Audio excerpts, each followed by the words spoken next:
Assalamualaikum warahmatullahi wabarakatuh. Alhamdulillahi rabbil alamin, wal aqibatu lil muttaqin, wala udwana illa 'alal zalimin.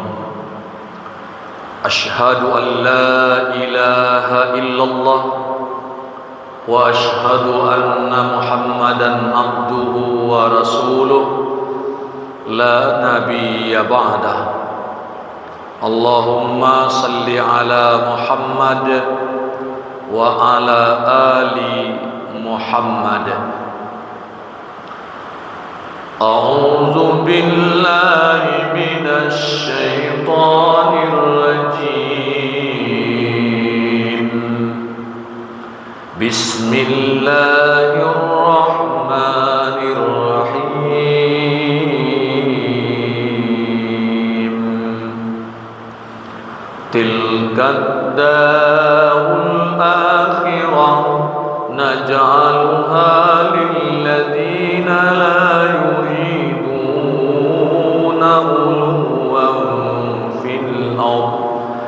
لا يريدون علوا في الأرض ولا فسادا والعاقبة للمتقين.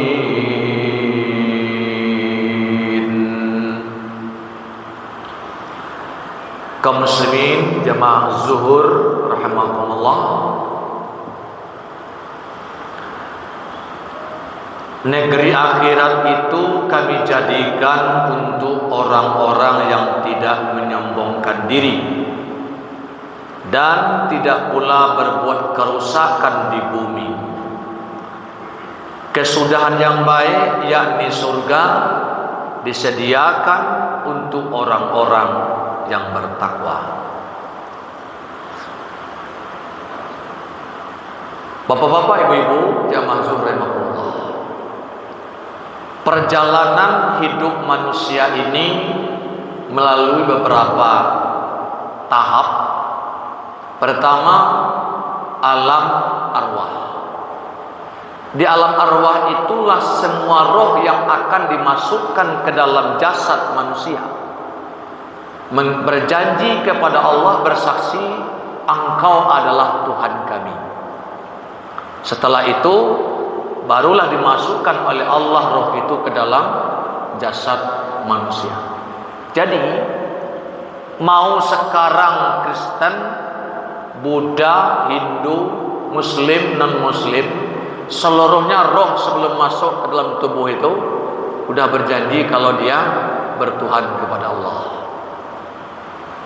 Masuk alam rahim, berproses usia 120 hari, roh dimasukkan ke dalam jasad. 9 bulan lahir ke dunia. Proses ASI 2,5 tahun disebut dengan bayi. Anak masuk masa balik, masa aktif sampai datangnya kematian atau datangnya min azalil umur. Ada orang masih hidup tapi kembali kepada kondisi seperti sebelum balik.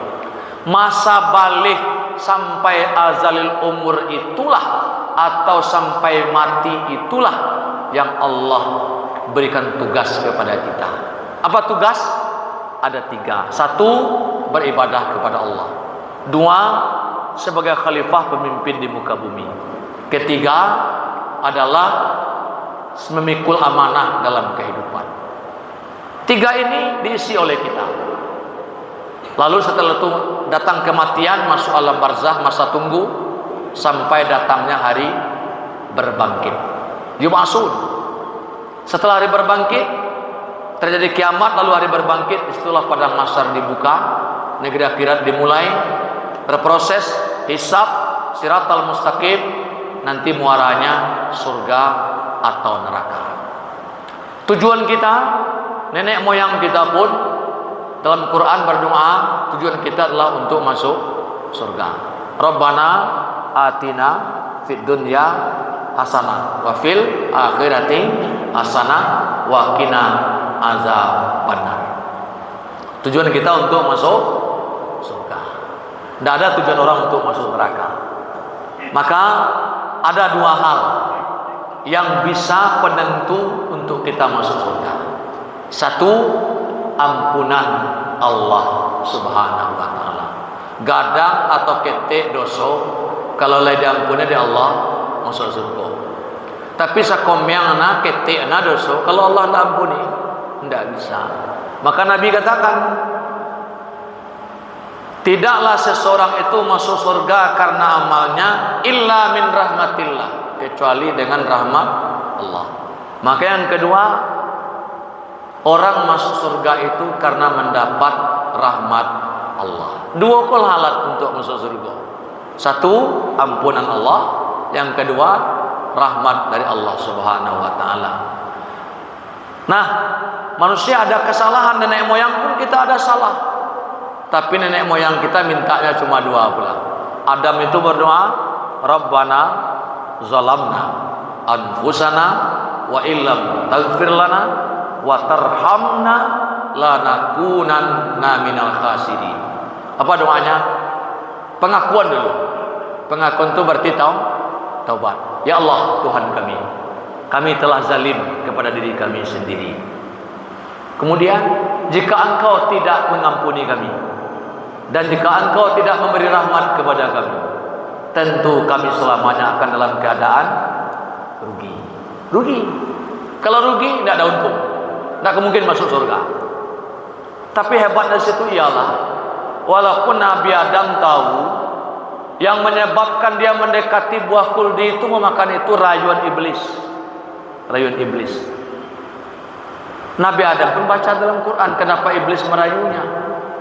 Karena ada pernyataan iblis dalam Al-Quran. Ya kan?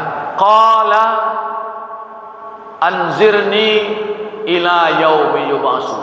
Iblis itu memohon proposalnya kepada Allah. Ya Allah, beri tangguh aku usia panjang sampai datangnya hari berbangkit. Untuk apa oleh engkau iblis? La udanna lahum. Aku akan menghalangi mereka. Siapa? Manusia Adam dan keturunannya. Dari mana? Siratakal mustaqim, dari jalan yang lurus. Bagaimana cara engkau menghalanginya? La'atiyannahum min baini aydihim. Aku akan mendatangi dia dari depan, wa min khalfihim, dari belakang, wa an aymanihim, dari kanan, wa an syama'ilihim, dari kiri, wala tajidu aksarahum syakirin. Sehingga mereka tak memperoleh ampunanmu dan mereka tidak memperoleh rahmatmu.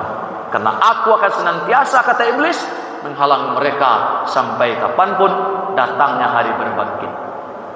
Hadirin kaum muslimin jamaah rahimakumullah, cara sampai ke surga sudah jelas, ampunan Allah dan rahmat Allah. Cuma ada penghalang, yaitu iblis. Hati-hati berjalan, tetap berjalan jalan yang benar, jalan lurus, agar kita sampai ke tujuan, yakni surga Jannatul Naim. Jangan pernah kompromi dengan iblis, laknatullah. Amin ya rabbal alamin. Wabillahi taufiq wal hidayah. Wassalamualaikum warahmatullahi wabarakatuh.